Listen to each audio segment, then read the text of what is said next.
பகவான் கிருஷ்ணருக்கு எப்படி வெண்ணெய் பிடிக்குமோ அதே போல ஆஞ்சநேயருக்கும் வெண்ணெய் பிடித்தமான ஒன்று. இதற்கு பின்னாடியும் பார்த்தீங்கன்னா ஒரு புராண கதை சொல்லப்படுது. அது குறித்து நாம தெரிஞ்சுக்கலாம்.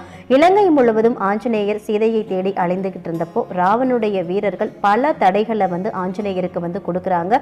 அவங்க வைத்த நெருப்பு பார்த்தீங்கன்னா ஆஞ்சநேயரை ஒண்ணுமே செய்யல. ஆனா அந்த வெப்பத்தோட தாக்கத்தால ஆஞ்சநேயருடைய உடல் சூடாகுது. ராவணனை எதிர்த்து ஸ்ரீராமனும் லக்ஷ்மணும் போரிட்டப்போ ஆஞ்சநேயரும் தன்னுடைய வானர படையோட போரிடுறாரு. அப்போ ராவணனுடைய வீரர்கள் ஆஞ்சநேயர் மீது பல கொடூரமான ஆயுதங்களை வைத்து தாக்குதல் நடத்துறாங்க. இதனால ஆஞ்சநேயருடைய உடல் முழுவதுமே காயங்கள் ஏற்படுது. இந்த காயங்களை ஆஞ்சநேயர் கண்டுக்கவே இல்லை. இருந்தாலும் ராவணனுக்கும் நடந்த போர்ல ராவணன் இறந்ததுக்கு அப்புறம் சீதையை மீட்டுட்டு வந்ததுக்கு அப்புறமா ஆஞ்சநேயர் ராமரையும் சீதையையும் வணங்குறாரு. அப்படி வணங்குறப்போ ஆஞ்சநேயர் உடல்ல இருந்த காயங்களை பார்த்து பதறின சீதை அவர்